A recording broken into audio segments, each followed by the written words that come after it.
Indonesia Malam kembali menghadirkan informasi. Kuasa hukum Panji Pragiwaksono Haris Azhar menyatakan materi stand up komedi Panji tidak bisa dipidana karena tidak mengandung muatan pidana.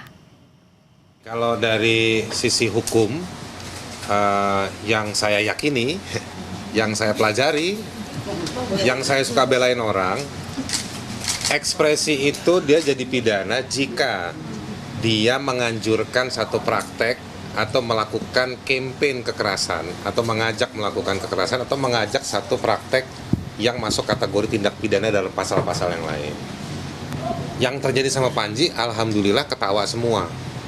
Gitu. Jadi simple, saya kasih kuncinya satu itu. Jadi kalau kebebasan berekspresi itu dipakai untuk mengajak orang, mengedukasi orang, mengajak sampai memfasilitasi terjadinya tindak pidana atau kekerasan, itu yang nggak boleh.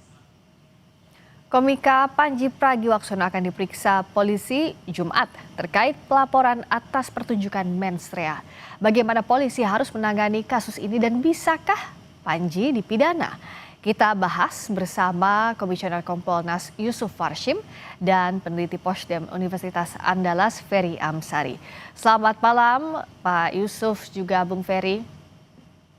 Malam, Selamat malam, Pak Yusuf. Bung Ferry, selamat malam. Malam saya ke Pak Yusuf. Apakah masih perlu kasus ini dibawa ke ranah pidana kalau dari sisi Kompolnas melihatnya? Baik, terima kasih.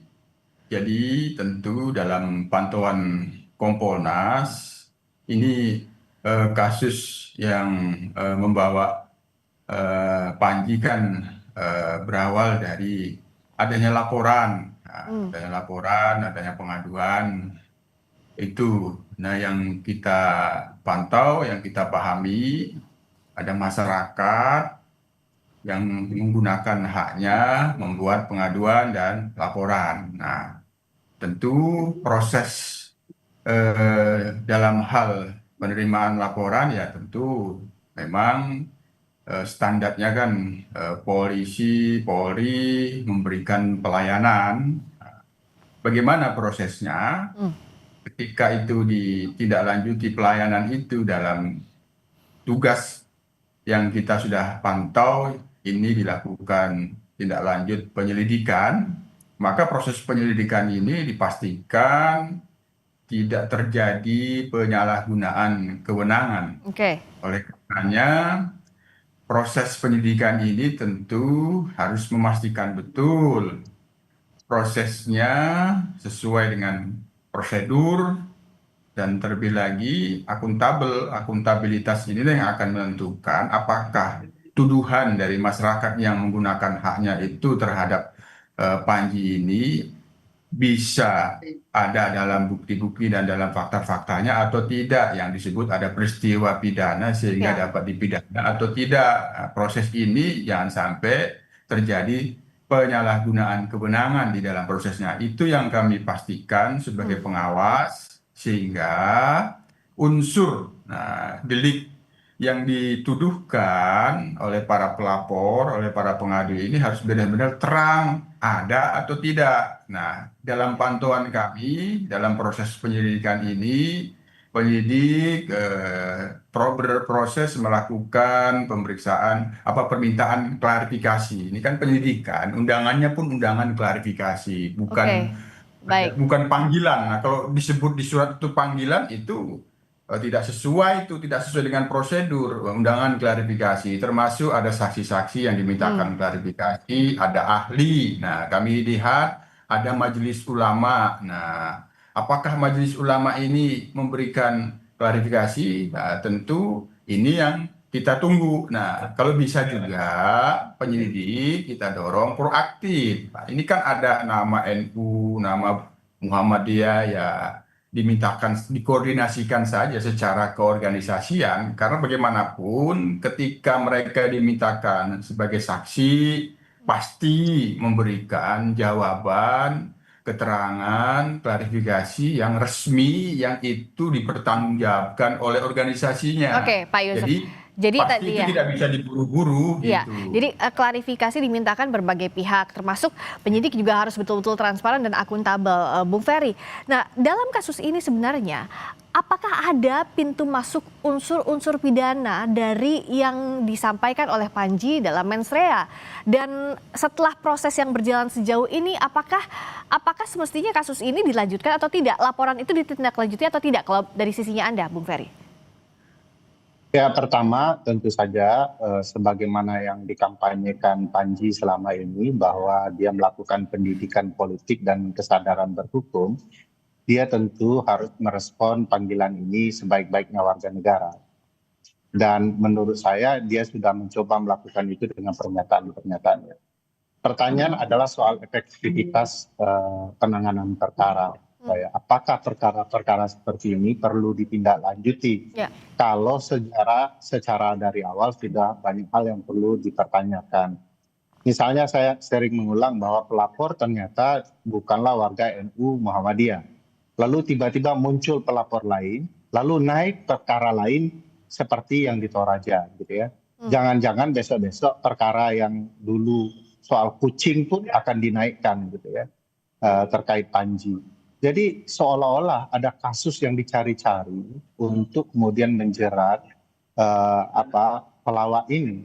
Namanya saja sudah pelawak, acaranya acara lawakan, diundang orang sadar untuk menonton untuk lawakan. Kenapa kemudian diseriuskan dengan pasal-pasal? Ya? Harus diingat bahwa apa yang dilakukan dan dituduhkan Panji itu semua adalah mekanisme pendidikan politik melalui lawakan. Dia misalnya menganjurkan pemilih tidak hanya menilai orang dari ibadah yang terlihat, tetapi memastikan dari track record orang. Bukan pendidikan politik kesadaran berpemilu kepada warga negara. Kalau orang-orang yang kemudian membangun kesadaran berhukum, berpemilu, berdemokrasi, sedikit-sedikit dilaporkan, lalu kan ini merusak konsep pendidikan dalam berbagai ruang yang ada. Memang orang harus diperlakukan sama. Tetapi tidak semua hal yang sama diperlakukan untuk setiap orang. Itu namanya konyol. Nah, kita tahu bahwa laporan kepolisian itu ada yang dimentahkan karena tidak kuat subjeknya, objek perkaranya. Oleh karena itu, jangan memubazirkan waktu teman-teman kepolisian untuk perkara-perkara yang tidak wajar seperti ini. Banyak perkara lain yang harus secara profesional dilakukan oleh kepolisian. Dan saya sebenarnya oke saja ini ya memang karena ada laporan tentu akan ditindaklanjuti. Ya. Tetapi jangan timbul kesan bahwa ini dicari-cari. Karena begini, Panji ini menurut saya direspon positif oleh publik karena dia jujur menyampaikan apa yang dia lihat, dia dengar dan dia rasakan. Kalau kemudian orang yang kemudian menyampaikan kebenaran itu semuanya dipidanakan, apakah kita tidak terjebak dengan kriminalisasi? Padahal penjahat sesungguhnya tidak pernah kemudian disentuh. Sehingga orang suka dan puas terhadap langkah-langkah kepolisian. Menurut saya begini, polisi tidak boleh terjebak kepada perkara-perkara yang ditangani hanya akan menambah tinggi tempat jatuh kepolisian di mata masyarakat.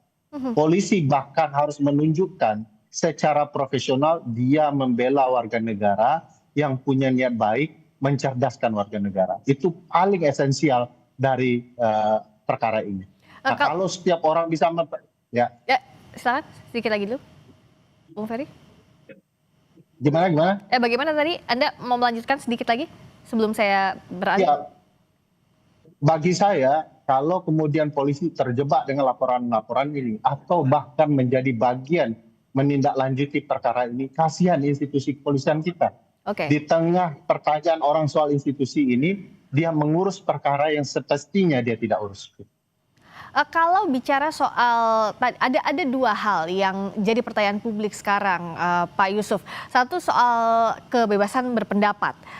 Bagaimana kebebasan berpendapat itu dicerminkan dalam kasus ini? Apakah artinya warga yang menyampaikan pendapatnya ya bisa dipidana? Yang kedua, agar tadi pertanyaannya Bung Ferry tidak dicari-cari, apa yang harus dilakukan polisi penyidik dalam menindaklanjuti laporan atas Panji Pragiwaksono? Kita bahas usai jeda di Sapa Indonesia Malam.